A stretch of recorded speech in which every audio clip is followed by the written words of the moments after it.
Hello friends, आज हम बात करेंगे 2022 में आई हॉलीवुड मूवी मॉर्बियस की, जिसकी IMDb रेटिंग 5.2 है, जो कि एक साइंस फिक्शन मूवी थी। मूवी की शुरुआत में हमें कोस्टा रिका कंट्री दिखाई जाती है और यहाँ पर एक हेलीकॉप्टर की मदद से डॉक्टर माइकल मॉर्बियस कुछ लोगों के साथ एक ऐसी पहाड़ी पर पहुँचते हैं जहाँ पर कुछ खास तरीके की चमगादड़ पाए जाते थे, जिनके अंदर बाकी चमगादड़ों के मुकाबले ज़्यादा पावर थी। ये चमगादड़ साइज में भी ज़्यादा बड़े हुआ करते थे। इन्हें वैम्पायर बैट्स कहा जाता था। इसके बाद मॉर्बियस अपने हाथ पर एक कट लगाता है और इस खून की खुशबू को सूंघकर काफ़ी सारे चमगादड़ आकर्षित होकर उस पर आने लगते हैं और यह सीन यहीं पर कट हो जाता है। इसके बाद कहानी यहाँ से 25 साल पीछे फ्लैशबैक में जाती है और यहाँ पर हमें यंग मॉर्बियस दिखाया जाता है, जो कि इस वक्त एक हैंडीकैप्ड होता है, जिसे चलने फिरने में दिक्कत होती है। मेडिकली मॉर्बियस को बचपन से ही एक रेयर ब्लड डिजीज होती है और साथ ही डॉक्टर ने यह भी कह दिया था कि उसके पास अब ज़्यादा वक्त नहीं बचा है। जिस हॉस्पिटल में मॉर्बियस होता है वहाँ पर कुछ समय बाद एक और लड़के की एंट्री होती है, जिसका नाम लूसियस होता है। इन दोनों की मुलाकात के बाद इन दोनों में काफ़ी अच्छी दोस्ती हो जाती है और यहीं पर मॉर्बियस उसे माइलो नाम देता है। दरअसल इन दोनों को एक जैसी ही बीमारी थी, यानी कि फिजिकल डिसेबिलिटी और साथ ही चलने फिरने में प्रॉब्लम, और वही रेयर ब्लड डिजीज का फंडा। यहाँ पर इन दोनों का ध्यान रखने के लिए एक डॉक्टर भी थे, जिनका नाम ML निकोलस था, और यह डॉक्टर होने के साथ साथ इन दोनों के काफी अच्छे गाइड भी थे, जो कि हर वक्त इनका ध्यान रखा करते थे। पर हमें यह बात भी पता चलती है कि मॉर्बियस, जिसको प्लस डिजीज होने के बावजूद भी वह पढ़ने में काफी होशियार था, इसीलिए मॉर्बियस की इंटेलिजेंस को देखते हुए उसे US पढ़ाई के लिए भेजा जाता है। इस स्पेशल स्कूल में काफी सालों तक पढ़ाई कर लेने के बाद आगे चलकर वह एक डॉक्टर बनता है और साथ ही एक सिंथेटिक ब्लड का आविष्कार भी करता है, जिसकी मदद से उसने काफी सारे लोगों की जान बचाई थी। मॉर्बियस को इस सिंथेटिक आविष्कार के कारण नोबेल पुरस्कार मिलता है। एक दिन मॉर्बियस अपने लैब में काम कर रहा होता है, जो कि अमेरिका के न्यूयॉर्क शहर में था। उसके लैब का नाम था होराइजन लैब।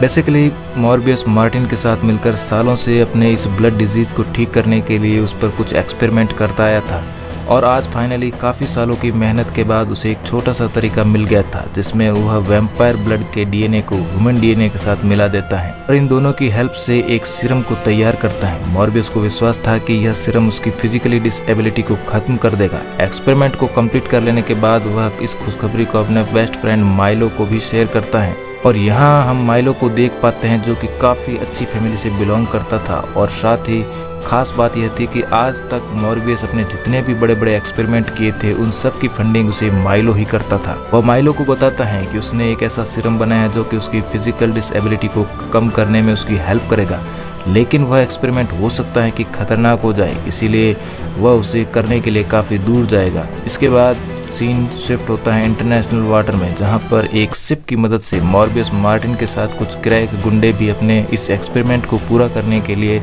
लेकर जाता है।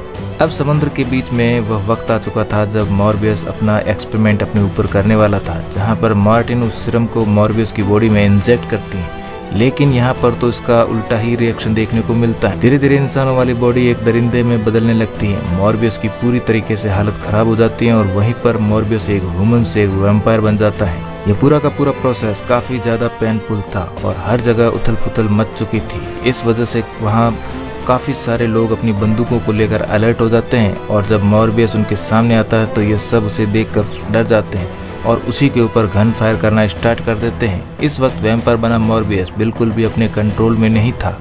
उसकी ताकत मानो 100 गुना बढ़ गई थी। उसके सुनने समझने की शक्ति और साथ ही सुपर फास्टनेस भी आ गई थी, जिसका उपयोग करते हुए मॉर्बियस वहाँ पर मौजूद सभी लोगों को जान से मार डालता है और उनके शरीर का पूरा खून कंज्यूम कर लेता है। यहाँ पर मार्टिन भी थी, जो कि हादसे के दौरान बेहोश हो गई थी। और अगले दिन जब मॉर्बियस को होश आता है तो वह देखता है कि सारे के सारे लोग जान से मारे गए हैं, और जब CCTV फुटेज को चेक करता है तो उनमें वह अपने आप को पाता है। अब वह कहीं पुलिस के द्वारा पकड़ा नहीं जाए, इसलिए वह CCTV फुटेज को मिटा देता है। जब वहाँ पर पुलिस इन्वेस्टिगेशन करने के लिए आती है तो वह मार्टिन को अपने साथ ले जाती है, लेकिन मॉर्बियस कहीं पकड़ा न जाए इसलिए वह पहले ही वहाँ से भाग जाता है। इसके बाद में मॉर्बियस अपनी लैब में पहुंचता है और यहाँ पर अपनी स्ट्रेंथ और एबिलिटी को चेक करता है और अलग अलग चीजें ट्राई करता है। अपनी पावर को चेक करने के साथ साथ उसे यह बात भी पता चलती है कि अपने आप को जिंदा रखने के लिए उसे ह्यूमन ब्लड की जरूरत होगी, और अगर वह ब्लड कंज्यूम नहीं करेगा तो वह फिर से पहले की तरह बन जाएगा। लेकिन अब क्योंकि डॉक्टर माइकल मॉर्बियस एक अच्छा इंसान था और वह नहीं चाहता था कि वह किसी का ब्लड कंज्यूम करे, इसलिए वह अपने ही द्वारा बनाए गए सिंथेटिक ब्लड को कंज्यूम करता है। लेकिन इसे कंज्यूम करने के बाद कुछ समय बाद उसे ये रियलाइज होता है कि सिंथेटिक ब्लड उसे सिर्फ 6 घंटे की पावर ही देता है, यानी कि हर 6 घंटे में उसे ब्लड कंज्यूम करना ही पड़ेगा। और उसने यह ब्लड रेगुलर कंज्यूम किया तो उसकी लिमिट धीरे धीरे घटती जाएगी और एक वक्त ऐसा आएगा जब सिंथेटिक ब्लड उसकी बॉडी के लिए बिल्कुल भी काम नहीं आएगा और उसे फिर से ह्यूमन ब्लड कंज्यूम करना होगा। अब धीरे धीरे मॉर्बियस को अपने शरीर के बारे में पता लगने लगता है कि उसके अंदर क्या एडवांटेज हैं और क्या क्या डिसएडवांटेज हैं। लेकिन इसी बीच यहाँ पर उससे मिलने के लिए माइलो पहुँच जाता है। माइलो नोटिस करता है कि मॉर्बियस अब पहले से ज्यादा तंदुरुस्त और स्वस्थ है, साथ ही चलने फिरने में भी कैपेबल है। माइलो मॉर्बियस से उसका राज पूछता है कि तुम ठीक कैसे हो गए हो, क्या तुमने उस सीरम को यूज किया है, क्या वह सचमुच काम करता है। मॉर्बियस मुझे भी वह सीरम चाहिए, लेकिन तब मॉर्बियस उसे कहता है कि वह सिर्फ एक जानलेवा जहर से बढ़कर और कुछ नहीं है। मैं अब एक इंसान से दरिंदा बन चुका हूँ। तुम सोच नहीं सकते कि मेरे साथ इन दिनों क्या क्या हुआ है। मैं तुम्हारी मदद बिल्कुल भी नहीं कर सकता।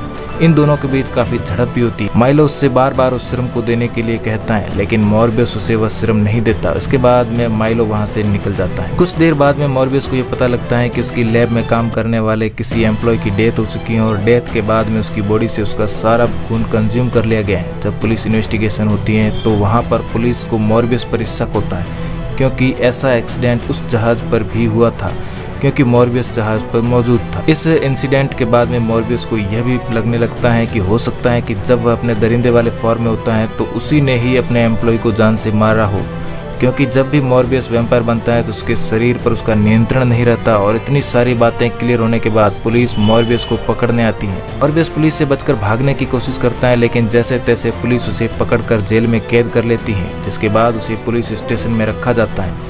मगर वहीं पर उससे मिलने के लिए उसका पुराना दोस्त लूसियस आता है और उसके हाथ में एक छड़ी भी होती है और साथ ही उसके पास एक खून की थैली भी होती है, जिसे जाते वक्त वह वहीं छोड़ जाता है। जिसे देख मॉर्बियस को यह बात क्लियर हो जाती है कि कहीं न कहीं लूसियस ने भी वही सीरम अपनी बॉडी में इंजेक्ट किया है, जिसकी वजह से वह अपनी बॉडी को पूरी तरह से हील कर पाया है। अब मॉर्बियस को यह बात समझ आ जाती है कि उसके लैब के जिस एम्प्लॉय की डेथ हुई थी वह उसकी वजह से नहीं, लूसियस की वजह से हुई थी। अब उसे रियलाइज होता है कि अपने खून की प्यास को बुझाने के लिए लूसियस कहीं और भी ज्यादा लोगों को ना मार डाले, इसलिए मॉर्बियस वहां से जेल तोड़कर भाग जाता है। यहाँ से निकलने के बाद मॉर्बियस अपने बेस्ट फ्रेंड लूसियस से मिलने जाता है और उसे समझाता है कि तुम अब एक दरिंदे बन चुके हो, और उसे काफी समझाने की कोशिश करता है और कहता है कि वह उसकी मदद कर सकता है। लेकिन लूसियस उसकी एक भी बात को नहीं सुनता और उसके सामने जो भी आता है वह उसको जान से मार डालता है। तभी लूसियस अपने फ्रेंड मॉर्बियस को एक ऑफर देता है कि हमारे पास में एक ऐसी ताकत है जो दुनिया में किसी के पास नहीं है, और अगर हम दोनों साथ में मिलकर काम करेंगे तो जाने क्या क्या कर सकते हैं। लेकिन मॉर्बियस उसका साथ निभाने से मना कर देता है। लूसियस चाहता था कि मॉर्बियस उसके साथ मिल जाए, लेकिन जब उसे पता चलता है कि उसकी ख्वाहिश पूरी नहीं होगी तो वह हर कोशिश में लग जाता है कि मॉर्बियस पुलिस के हाथों पकड़ा जाए या फिर खत्म हो जाए, और वह धीरे धीरे करके ऐसे इंसिडेंट भी करता है। लेकिन अब यह बात मॉर्बियस तक भी पहुंच जाती है। मॉर्बियस अपनी लैब में जाकर एक ऐसे सीरम को बनाता है जिसको शरीर में इंजेक्ट कर लेने के बाद में वह शरीर अपने पहले वाले फॉर्म में आ जाएगा, और इसका यूज मॉर्बियस लूसियस पर करने वाला था। दूसरी तरफ जब लूसियस और भी ज्यादा खतरनाक हो चुका था, क्योंकि उसने इंसानों का ब्लड पीकर अपने आप को बहुत ही ज्यादा ताकतवर बना दिया था। लोगों को जान से मारने की भूख यहाँ पर भी खत्म नहीं होती, इसलिए वह अपने डॉक्टर को भी मार डालता है, साथ ही मार्टिन को भी अधमरा कर देता है। जब मॉर्बियस वहां पर मार्टिन को बचाने के लिए पहुंचता है तो उस वक्त वह खुद काफी ज्यादा कमजोर होता है, और मार्टिन तो वैसे भी अधमरी थी, लेकिन लूसियस डबल ताकतवर था। कारण सिंपल था कि मॉर्बियस ने अब तक सिर्फ और सिर्फ सिंथेटिक ब्लड ही कंज्यूम किया था, जबकि दूसरी तरफ लूसियस अब तक ह्यूमन ब्लड कंज्यूम कर रहा था। यहाँ पर मार्टिन मॉर्बियस को कहते हैं कि उसे लूसियस को रोकना ही होगा, और उसने ऐसा नहीं किया तो लूसियस पूरे शहर पर अपना कब्जा कर लेगा और हर किसी को जान से मार लेगा। तुम्हें उसे लड़ना है तो मेरा ब्लड कंज्यूम करना होगा। इसलिए वह मॉर्बियस से कहती हैं कि तुम मेरा ब्लड कंज्यूम कर दो और अपने आप को ताकतवर बना दो और उसकी कहानी यहीं खत्म कर दो। मॉर्बियस नहीं चाहते हुए भी मार्टिन का ब्लड कंज्यूम करता है ताकि वह लूसियस से लड़ पाए। यहाँ पर हमें दो बड़े महायोद्धाओं की मॉर्बियस और लूसियस के बीच में एक जबरदस्त लड़ाई देखने को मिलती है। यहाँ पर लूसियस की हेल्थ और ताकत मॉर्बियस से ज्यादा थी, इस कारण वह मॉर्बियस को हर बार बीट कर रहा था। लेकिन इस बीच मॉर्बियस को यह बात पता चलती है कि उसके पास एक और स्ट्रेंथ थी, वह थी बैट से बात करने की, उसे कंट्रोल करना और उसके साथ कम्युनिकेट करना और उन्हें खुद के अकॉर्डिंग कोई भी काम दे देना। अब मॉर्बियस उन सभी बैट्स की मदद से लूसियस पर जोरदार अटैक करता है और लूसियस वहीं पर घिर जाता है और मॉर्बियस लूसियस के करीब आकर अपना बनाया हुआ सीरम उसके शरीर में इंजेक्ट कर देता है। जिसको इंजेक्ट करने के साथ ही लूसियस वहां पर जान से मारा जाता है। इसके बाद मॉर्बियस वहां से चला जाता है। बाद में हमें दिखाया जाता है कि मार्टिन, जो कि पहले अधमरी हालत में थी, अब उसने अपने आप को हील कर दिया था, यानी कि अब उसके पास भी मॉर्बियस जैसी ताकत आ चुकी थी। जिसका रीजन था मॉर्बियस, क्योंकि उसने उसे अधमरा करके छोड़ दिया था। अगर वह उसका पूरा खून पी जाता तो वह जान से मारी जाती, लेकिन अधमरी हालत में उसकी बॉडी डीएनए के साथ कम्युनिकेट कर चुकी थी। यही कारण था कि अब वो वैम्पायर बन चुकी थी। इसी सस्पेंस के साथ ये शानदार कहानी यहीं पर खत्म होती है। आपको ये मूवी कैसी लगी कमेंट करके जरूर बताएं। चैनल पर पहली बार आए हैं तो चैनल को सब्सक्राइब करने के साथ बेल आइकन को प्रेस करें। इसी प्रकार की और मूवीज के लिए हमारे चैनल पर बने रहें। धन्यवाद।